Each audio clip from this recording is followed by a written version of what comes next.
we inform. Religious freedom is about people of faith being able to live out their faith, live out their convictions, no matter where they are. We equip. Sacred honor is the courage to speak truth, to live out your free speech. We also rejoice in our sufferings because we know that suffering produces perseverance, perseverance, character, and character, hope. This is At the Core on American Family Radio. Welcome to the Core here on American Family Radio. I'm glad to have you with us today on the program. Walker Wildmon here on the Core. And I'm traveling today. I'm in Dallas, Texas, having a dinner with some of our most faithful listeners and supporters in the Dallas, Texas area. So glad to be with you today, remote, hosting the Core on this Friday edition. As we do each week, we will have Chris Woodward on with us in the last segment of the program.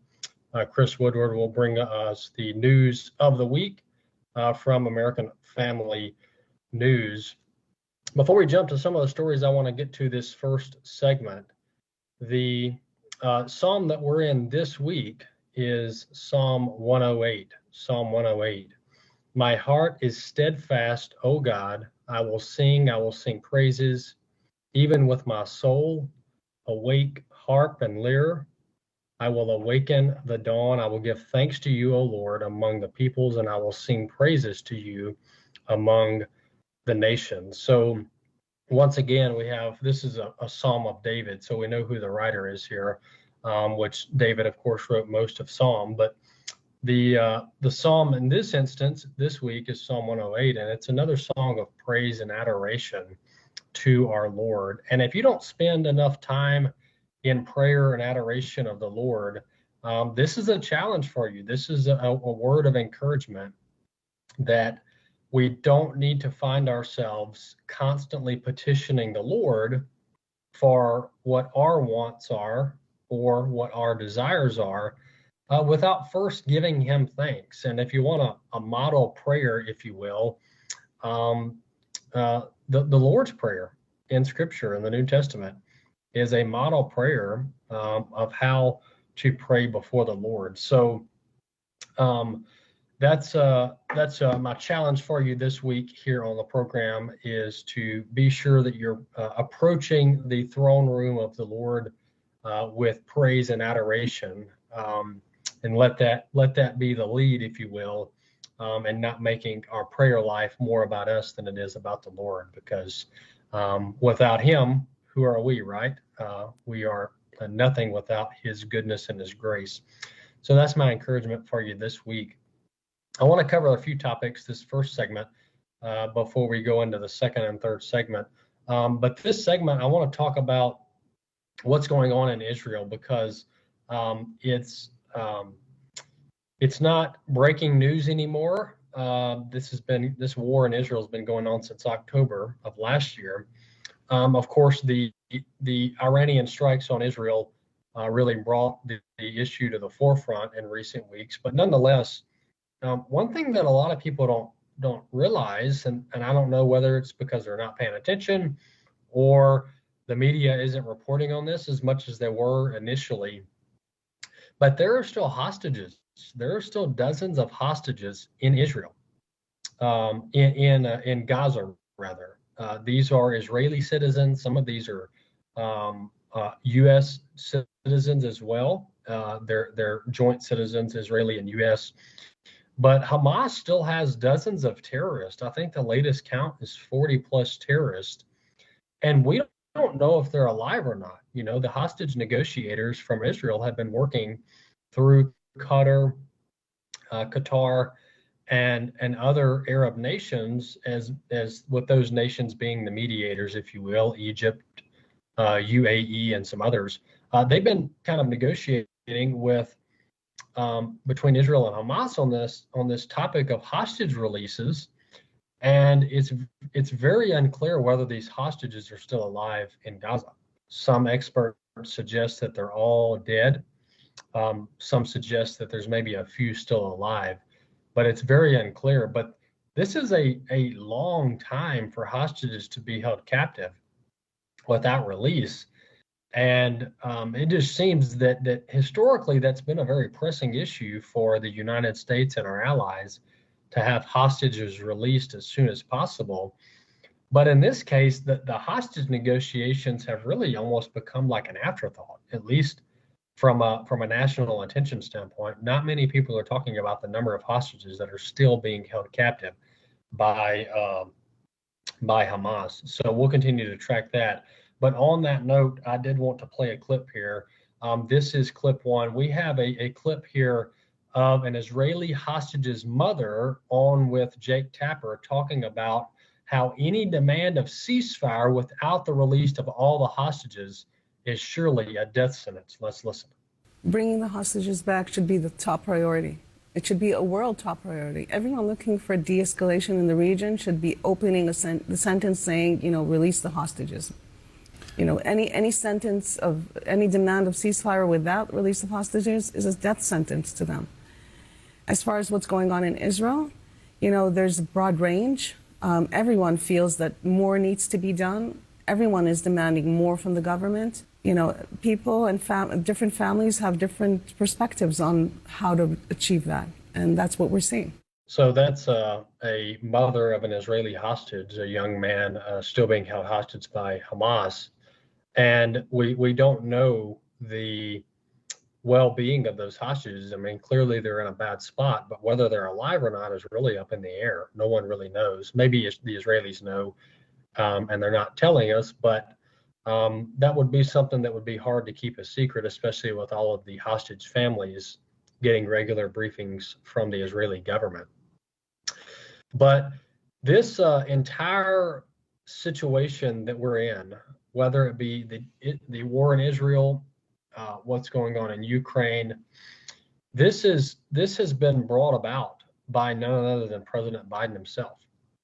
I mean, if you could rattle off all the things that could go wrong from a foreign policy standpoint in any administration, this is it. I mean, this is like exhibit A of how not to handle foreign policy, and that is President Biden's administration. I mean, this has been an unmitigated disaster on multiple fronts, an absolute embarrassment. And that's just talking foreign policy. That's not even touching on our domestic policy issues that we have going on. So that's something that I hope and pray that voters will not forget about when the election comes in November, is the fact that all of this war and death and strife could have been avoided. It very much could have been avoided.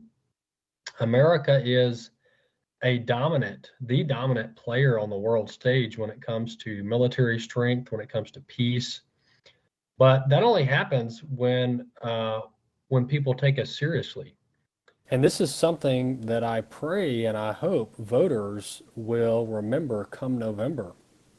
And that's just talking about the foreign policy front. That's not really even touching on the domestic front, as I mentioned. So, short-term memory loss, or rather long-term memory loss, is something that I've spoken of on the show multiple times because voters seem to forget. They seem to only remember what happened the last week or the last month. But a 4-year presidency, a lot takes place during a 4-year presidency. And we've just had, once again, on the domestic front, we haven't even broached that topic on today's show, but you've got inflation, you've got the border, you've got the economy, you've got the overregulation, you had the whole mishandling of the COVID era, and yes, some of that happened under Trump, half of it happened under Biden.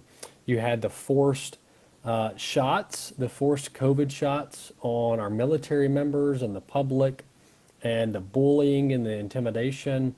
The whole COVID misinformation nonsense happened. So much has happened under Biden. When voters go to the ballot box in November, they must not forget all that has taken place. Well, speaking of all that has taken place, Bill Maher has admitted recently that abortion is murder. Abortion is the taking of the life of a child.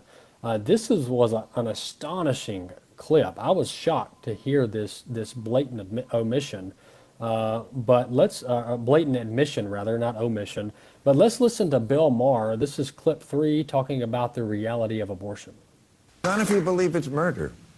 You know, that's why I don't understand the 15-week thing. Or the Trump's plan is, let's leave it to the states. You mean, so killing babies is okay in some states? Like, I can respect the absolutist position. I really can. I scold the left on when they say, oh, you know what? They just hate women, people who aren't pro-life, pro-choice. They don't hate women. They just made that up. They think it's murder. And it kind of is. I'm just okay with that. I am. I mean, there's 8 billion people in the world. I'm sorry, we won't miss you. That's my position on what. That's quite harsh, Bill. Yeah, exactly. I'm not Is sure that not your position if you're pro-choice? Wow. Wow. Bill Maher just said the quiet part out loud. And he's right. You know, from a pro-life perspective, he's right. Either it's a baby or it's not. This is what we've been saying for a long, long time. Either it's a baby or it's not. And when was the last time you had a national television late night host admit that he's okay with murder?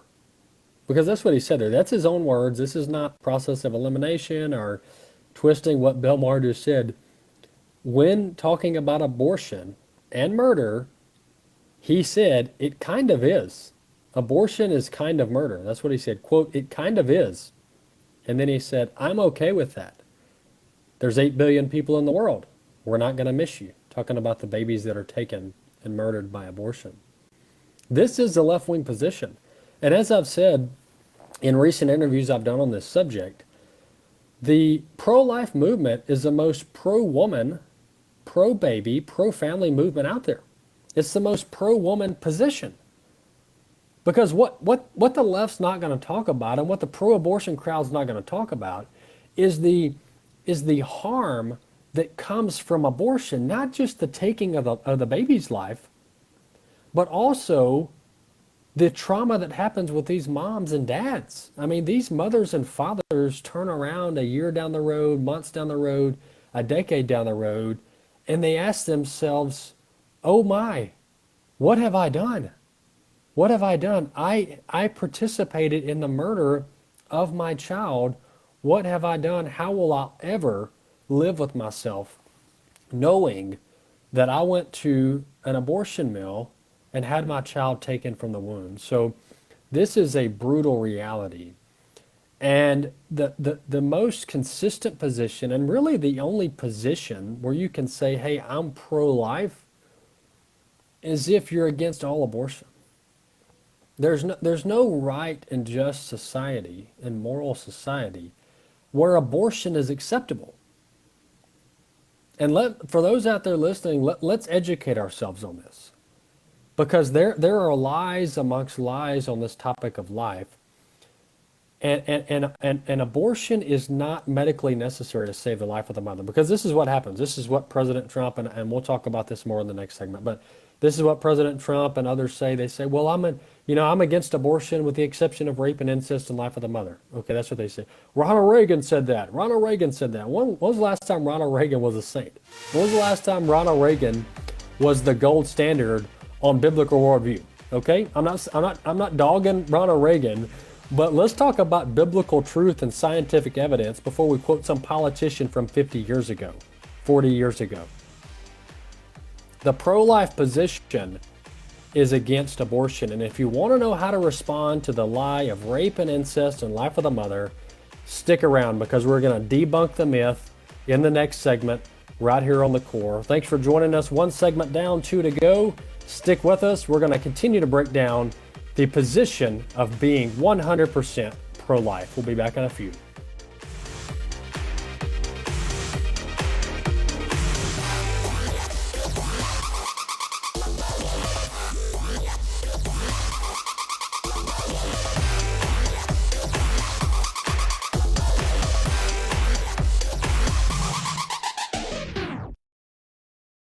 Sometimes shortcuts are not wise. If that's true physically, how true that might be spiritually. I think all of us have shortcut stories, you know? Yeah. But there's some you don't want a shortcut when it comes to getting to God, do you? There is no shortcut to God. It's only through Jesus. Exploring Missions with Bert and Nathan Harper. Saturday afternoons at 2:30 Central and Sundays at 1 Central on American Family Radio. Are you being honest and dependable in your personal money matters? Honesty is one of the first things Jesus requires of new believers. When some tax collectors approached Jesus to be baptized, they asked, "Teacher, what shall we do?" And he said to them, "Collect no more than what you have been ordered to." You need to be honest to be effective for God's kingdom work. Tune in to Faith and Finance with Rob West. Weekdays at 9 a.m. Central on American Family Radio. Whether it's a story about prayer in public schools or battles for biblical truth within our denominations, the American Family News Network is here to tell you what the newsmakers are saying. We are starting to see a rebellion against corporate America's endorsement, coddling of the LGBTQ agenda. The American Family News Network is comprised of news anchors and editors that team up to bring you news from a Christian perspective. A TRO for non-legal types out there is basically just an emergency order that would have allowed Liam to go back to school wearing the t-shirt he wants to wear. And again, that t-shirt says there are two genders. Not only can you listen to reports on the radio, but you can also visit afn.net for coverage of the latest headlines. Florida Governor Ron DeSantis out on the campaign trail was ready with an answer on the meaning of the word woke. American Family News, reporters you can trust.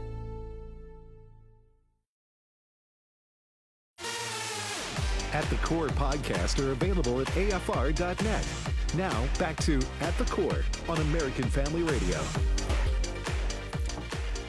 Welcome to The Core here on American Family Radio. Glad to have you with us today on the program. Walker Wildmon here with you. This is our Friday edition of The Core, and I'm on the road. I'm in Dallas, Texas, visiting with some of our faithful listeners, supporters, and activists out there on the battlefront. So good to be with you on this Friday edition. We'll be back in studio next week, live on Monday with The Core.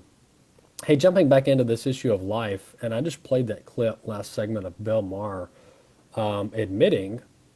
saying out loud that he believes abortion is murder, and then he said, I'm, quote, okay with that. That was his words, not mine. You can go back in the first segment and listen to it. We'll link to that clip on the rundown as well. But the issue of life is at the forefront of our cultural and political battle in 2024. And breaking down these arguments, you know, Satan is the chief deceiver of men. Let's go back to Genesis, right? He's in the business of deception. And he's also in the business of, quote, moderation, you know. How often do you hear the phrase, you know, everything in moderation is okay? Well, maybe when you're talking about food, but when you're talking about sin and when you're talking about death, that's definitely not the case. The first line of the remember the Clintons back in the 90s and early 2000s, they would say, abortion should be safe, legal, and rare. Safe, legal, and rare. And it sounded so good, didn't it? But the reality is they are the farthest from that position as they've ever been, talking about the Democrat Party now. But breaking down the position of rape and incest, let's hit that first, and then we'll talk life of the mother. Rape and incest is a faux man argument. It's a shell of an argument. Logically, consistently, scientifically, morally, and every otherwise, it is the most inconsistent faux man argument that exists on the life side, on the life issue. Because what you're effectively saying is that, well, you know, it is a baby, clearly, but we want to murder the baby because the baby was conceived in unfortunate circumstances, whatever those circumstances may be. But in this case, an unfortunate, tragic instance of sexual assault or rape, and then incest, and those two often go hand in hand. But nonetheless, what you're saying, if you're in favor of that position, is that, yeah, murder is acceptable under certain circumstances. And we can take the life of the baby if the baby is conceived under those two circumstances. Well, no, that's not good, and that's not right. That's not a good position. So the rape and incest argument falls apart on its face, because we don't murder babies because of how they were conceived and the circumstances in which they were received. We just don't do that as a human species. That's inhumane, it's immoral, it's wrong, it's unbiblical. Every life is created in the image of God. That's the truth. So no, we don't murder babies. We shouldn't murder babies because of how they were conceived. So that debunks the rape and incest garbage faux debate and argument that's out there. The last one is the life of the mother. These are the go-tos, right? These are the go-to arguments for people who don't want to really put their mind to work on this issue. Life of the mother is also a faux man argument. It's a shell of an argument as well. And here's why. There is a distinct difference between abortion, or some might say elective abortion, and saving the life of the mother. Okay? These are distinctly two different things. Abortion, in modern terms, and once again, the term abortion back in the 50s might have been understood broadly differently than it is today. But today, the term abortion is the intentional taking of an innocent life in the womb. Okay? That's the understanding when people use the term abortion in our political, scientific discussion today. It's the targeting of the child's life. Okay, that is definition of abortion. What happens with the life of the mother, in the vast majority, if not all cases, is doctors and nurses do their best to save the life of the mother, even if that means an early delivery, an early term delivery, right? But that is distinctly different than the taking of the child's life. In my opinion, and there's some debate about this in the pro-life movement, but this is pretty much where I land the plane. If a child tragically loses its life, let's say the child's 15 weeks, 19 weeks, 20 weeks, the child tragically loses its life through an early delivery. That is by definition what I would call a miscarriage. Not an abortion, a miscarriage. Or an early term miscarriage, as some would call it. And that's distinctly different when doctors and nurses do everything they can to save the life of the mother, save the life of the baby, and the baby tragically doesn't make it through delivery and through the procedure. That is distinctly different than an abortionist targeting the life of the baby, killing the baby, and then going, okay, now we can address the mother's health. That's distinctly different. And there's a position, I'll pull this up maybe in the next segment, but I think it's the American Association of Pro-Life OBGYNs, but they put out a position on a position statement on this issue. And Live Action, Lila Rose, they put this out and spoken on this very often. But nonetheless, this has been broached by doctors and physicians, and that's what many pro-life physicians will tell you. They'll say, look, this idea, this notion that we have to kill the baby to save the life of the mother is wholly not true. It's completely untrue, and a misrepresentation of actually how many of these circumstances take place. And I've even heard stories of mothers that are diagnosed with cancer during pregnancy, and the doctors say, if you don't kill the baby, if we don't abort the baby and treat your cancer, then you're going to die. That's what they'll say, the doctors. Well, I know an Exhibit A example of a mother who said, no, I'm going to save my baby, I'm going to deliver my child, and then we'll talk about the cancer. And she's in full remission now, cancer-free, completely cancer-free. The baby's healthy. And the physician presented this all or nothing argument, this all or nothing proposition that if you don't give me approval to murder your baby, then you're not going to live. And in many cases, that's just not true. And it's really an over-exaggeration of the circumstances. So that's pretty much the argument that debunks these cases where people say, yeah, I think we should have abortion in these circumstances. No, that's not pro-life. That's not the pro-life position. So I would challenge all of you to study up, do your research on this issue, because we have to send a clear message about the issue of abortion and what it means to be pro-life. The last clip that I have for today's program is clip 2. This is President Trump speaking about the Arizona Supreme Court ruling on the issue of abortion. Clip 2. Our nation needs help. It needs unity. It needs us all to work closely together. Democrat, Republican, liberal, conservative, everyone, we have to work together. We have to bring our nation back from the brink, and that's where it is. It's at the brink, and we will. We will do it. Always go by your heart, but we must win. We have to win. We are a failing nation, but we can be a failing nation no longer. We will make our nation great. We will make our nation greater than ever before. Thank you very much. That's President Trump talking about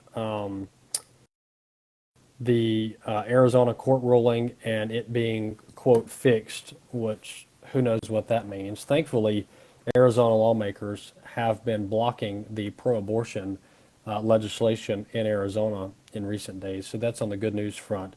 The citation that I was looking for earlier, I just found it. This was a statement put out by the, the American Association of Pro-Life OBGYNs. So this is the American Association of Pro-Life OBGYNs. This is their position statement on the argument, on the abortion to save the life of the mother argument.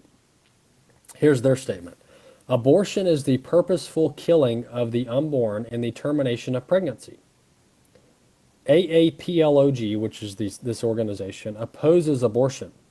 When extreme medical emergencies that threaten the life of the mother arise, we believe in, quote, treatment to save the life of the mother, end quote, including premature delivery if that is indicated, obviously with the patient's informed consent. This is not abortion. We are treating two patients, the mother and the baby, and every reasonable attempt to save the baby's life would also be part of our medical intervention. We acknowledge that in some such instances, the baby would be too premature to survive. So there's a distinct difference in a baby being lost through an early delivery when the doctors and physicians are doing all that they can to protect the baby and the mom. That's a distinctly different moral set of circumstances than an abortionist targeting the child for death in the name of saving the life of the mother. That is two distinctly different arguments and set of moral circumstances. And folks, let's don't forget as well how risky abortion is, because that's one thing that maybe we don't have time to talk about, but and maybe this is why sometimes we're uneducated on these issues, but abortion is extremely dangerous. It is extremely dangerous. And these abortion pills are also extremely dangerous. I would encourage any of you out there that really want to study up on this issue and become more knowledgeable on it. I would look up testimonies of women that have had abortions. That's what I would do. I mean, who better to tell us what an abortion is than a mother who's been through it. I would also encourage you to look up testimonies of mothers that have taken the abortion pill. And there are horrendous stories out there.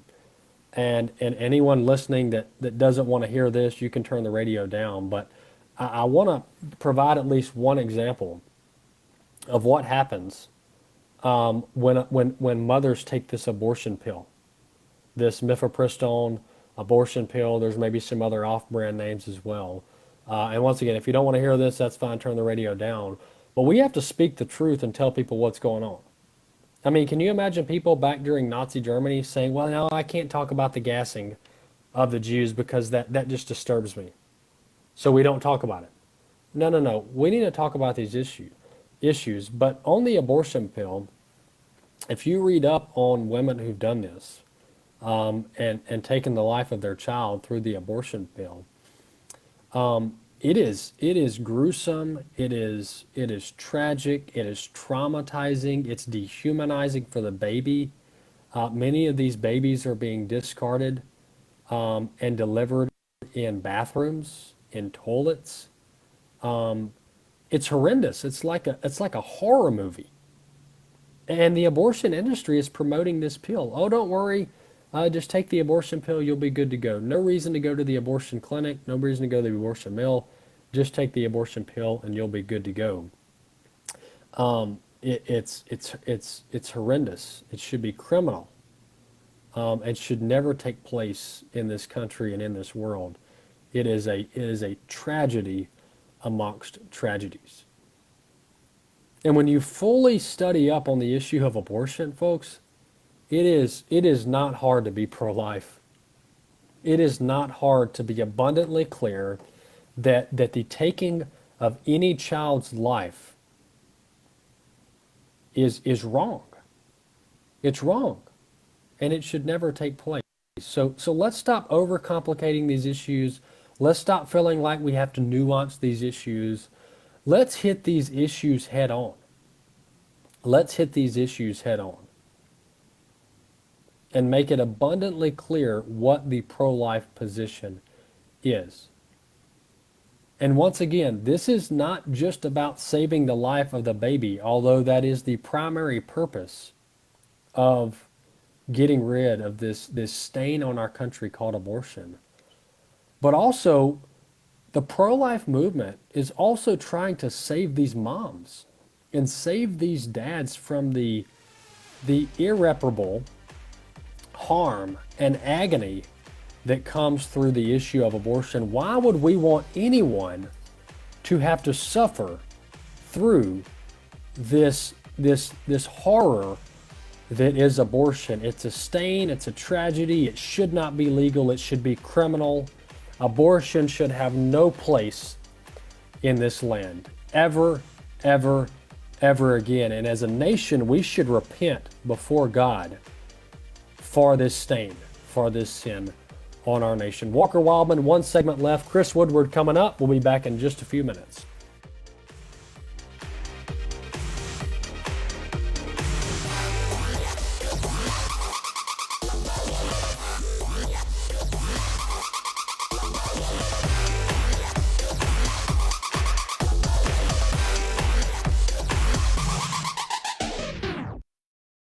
How do you deal with it when the person that you're caring for doesn't show gratitude?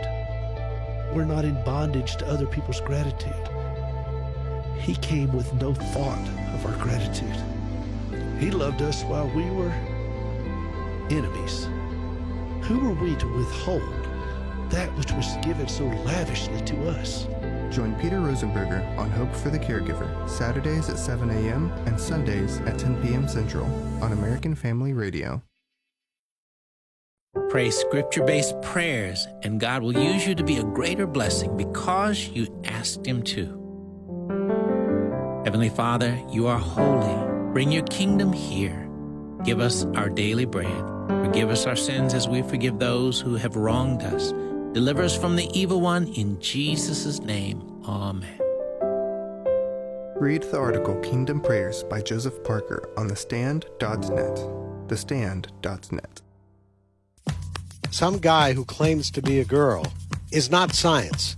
I'm sorry. It's not. You just can't claim to be something that you're not. No, we don't allow people to choose their ethnicity. No. Or their age. No, I can't say I'm an Eskimo, so provide me with a free igloo. We don't let people do that. We don't.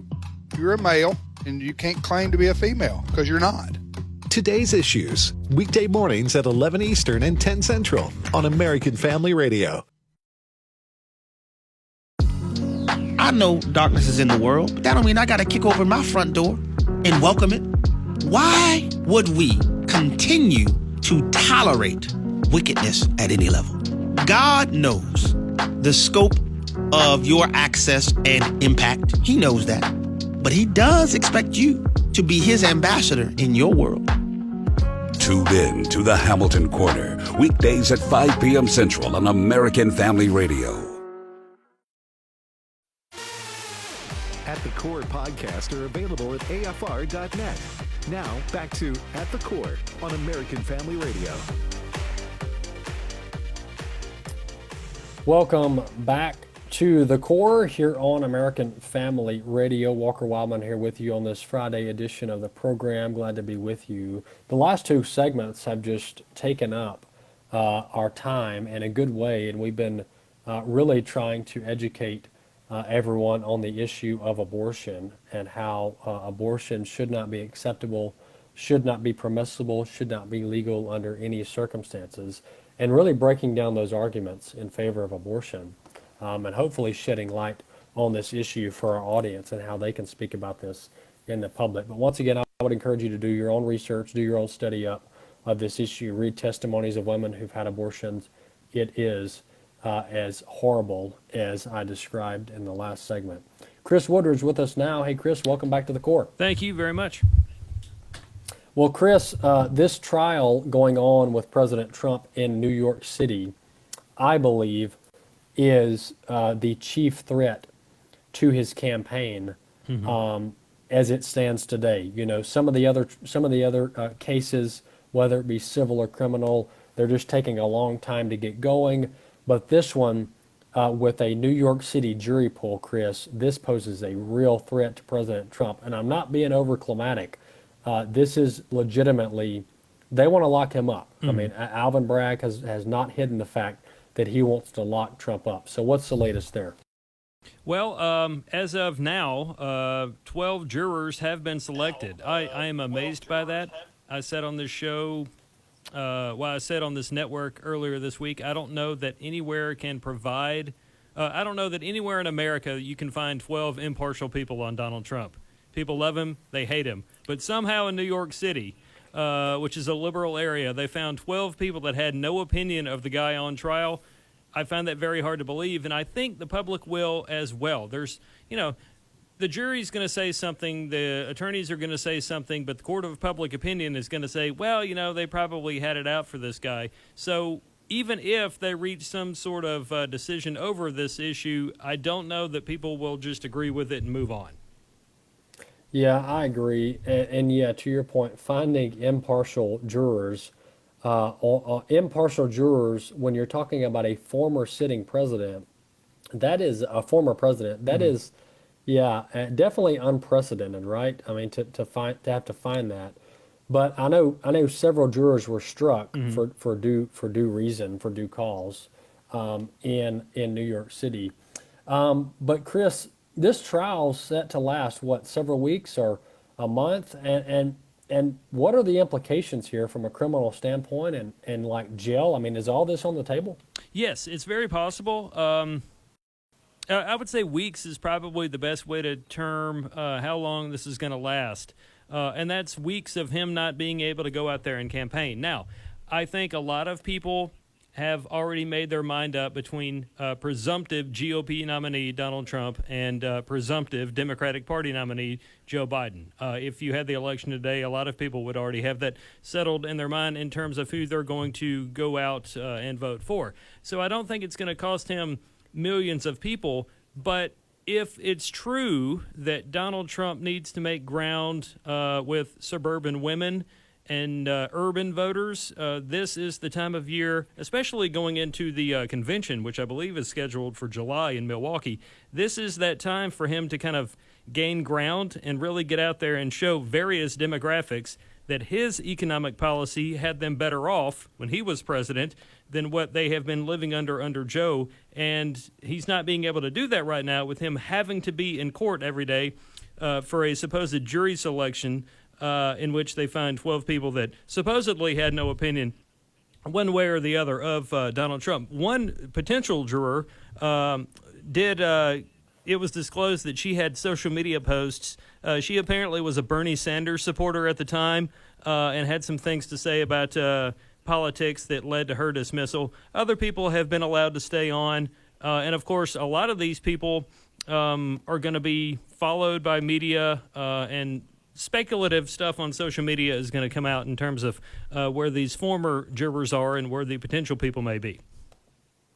Yeah, the intimidation that very well could take place here is definitely something that should be discussed because, as we've seen in past trials, high-profile trials, juror intimidation is something that should be discussed and should be addressed because of the real threat of it. Mm-hmm.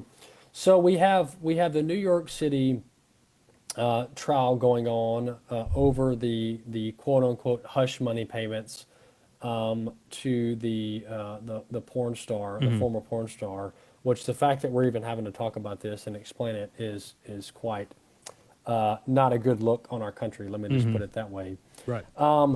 But we also have the one thing I wanted to ask you, Chris, because this has been talked about as far as the reality of the fact of whether or not President Trump could end up in jail or not. I mean, this is like a far-fetched reality that could come to fruition. But I mean, have you thought about that? And can you lock a president up in prison? I have thought about that, and to be honest with you, I don't know whether or not that would even keep him from being able to run. And the only reason I say that is because several months ago, when the first of the now umpteen indictments against Donald Trump for whatever reason have been thrown out there, I talked with a lawyer up at the Heritage Foundation as to whether or not somebody that had been convicted could be a nominee, things of that nature, all these wild speculative stuff that we're discussing here at the moment. And this attorney was of the opinion that it would not prevent the party from naming that convicted felon, should it come to that point, from being the nominee. So it's up in the air as to whether or not somebody that might go to jail for a period of time and then he gets bonded or bailed out and they appeal and all that stuff. It's up in the air as to whether or not that's even going to throw a wrinkle in the contest, should it even come to that far. But it is possible he could go to jail. Likely is another situation based on agreements his defense team might be able to convince a judge to make. Yeah, I agree. This is definitely something to keep an eye on, and pretty much the what I've been hearing is that if President Trump can kick this past November, that will position him in a much better place, because my understanding is that all of these trials would have to pause should President Trump make it to the White House. Every criminal and civil case would have to be paused during his presidency, which would kick this out 4 or 5 years down the road. So that's probably what the Trump team is wanting, is no matter what happens in New York City on this criminal trial, to, if he's convicted, to appeal it, and of course wait out the clock, if you will. And one thing that hasn't been really explored, I don't think it's ever been done, is clearly that a president can pardon people that have been convicted of federal crimes. But it's still up for debate amongst legal scholars as to whether that applies to state charges as well.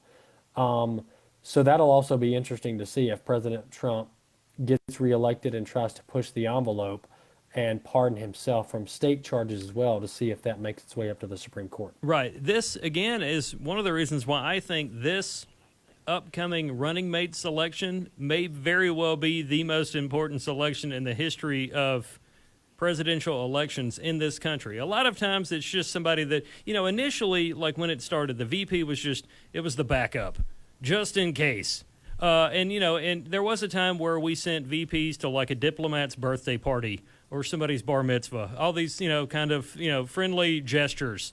And then, Kamala Harris, bless her heart, she's been given like 50,000 jobs since they entered office back in January of 21. She's czar of everything. This person, man or woman, black, white, tall, short, whatever, that Donald Trump might pick this spring is probably potentially going to be in charge of the country in the not too distant future should they get enough votes and win in November. It's not unheard of for somebody to enter office and pardon somebody who was recently in office. I say that because back in the 70s, then President Gerald Ford pardoned Nixon.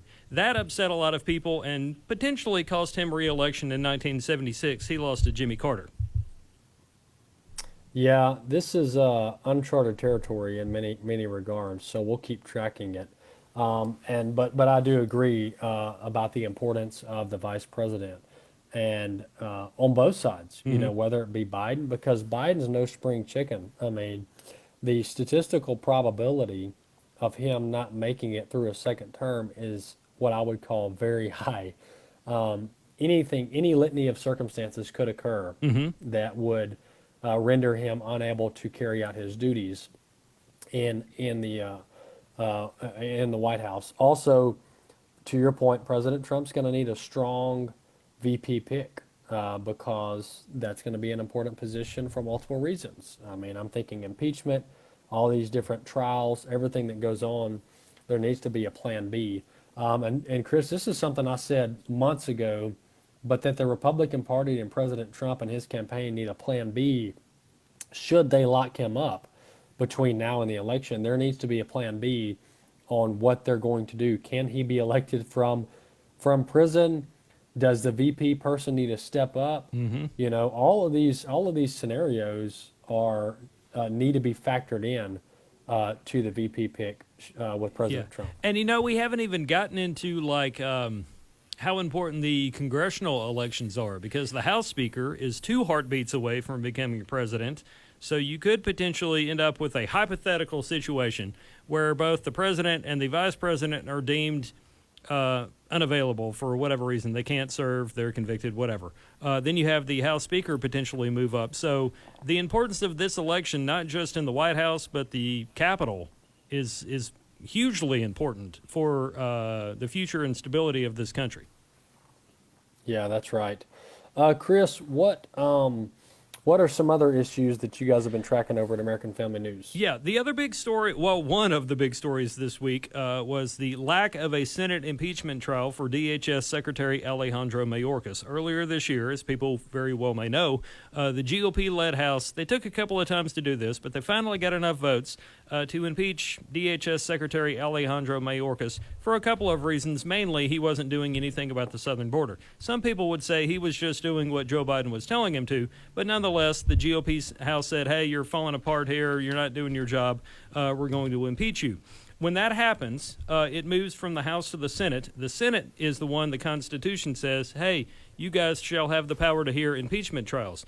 But Senate Majority Leader Chuck Schumer determined we're not going to have a trial here, we don't need to do this, and they voted quickly and basically shot down any effort to impeach Alejandro Mayorkas, who, by the way, was the first cabinet member to be impeached since the Ulysses S. Grant administration.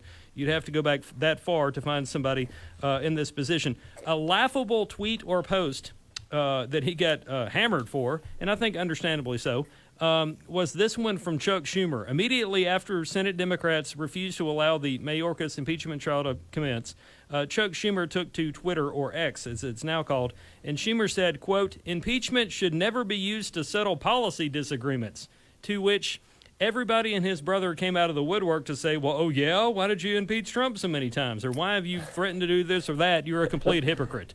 So a lot of coverage there on that impeachment trial or lack thereof. Yeah, that's that's an interesting move for the Senate to just completely dismiss it and not even have a trial. Maybe that's a sign of things to come should President Trump get in there. I mean, Lord willing, we conservatives control the House and the Senate with the Trump administration. But if that's not the case, Chris, and they try this impeachment like 3 or 4.0, I'm digging it. Let's just throw it in the trash like Nancy Pelosi shredded up the speech. Yeah. Yeah. Earlier this week, the issue of whether or not the Senate had to actually have the trial was brought up on today's issues. I think Ed Vitagliano was talking to our Jenna Ellis about this, and Jenna pointed out that the Constitution, under the outline of impeachment and who gets the power to hear impeachment trials, the Constitution does say that the Senate shall have the sole power to hear impeachment trials. So basically, that was the founders saying the Senate is the one responsible for the impeachment trials. But it doesn't say the Senate must hear all impeachment trials. And I guess that's what Schumer and others were looking to in terms of whether or not they had to take this on. But I will say that Republican Senator Josh Hawley from Missouri, a former attorney general, he was on the Hannity program after the failed vote there in the Senate. And he said that Democrats were doing this for political gain because they didn't want to have senators on television talking about domestic problems as the result of Mayorkas's handling or lack thereof of the southern border.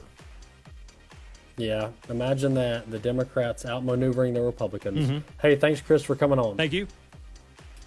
All right, folks. Hey, before we wrap up, I want to mention one thing real quick. We're going to be back at the Ark Encounter in October of this year, 2024. October 31st through November 2nd, we're going to be at the Ark Encounter in Kentucky, Ohio, and the Ohio area right there for the Ark Encounter. So join us. We're doing the Creation Museum and the Ark Encounter. Go to afa.net/events for more. We'll see you next time.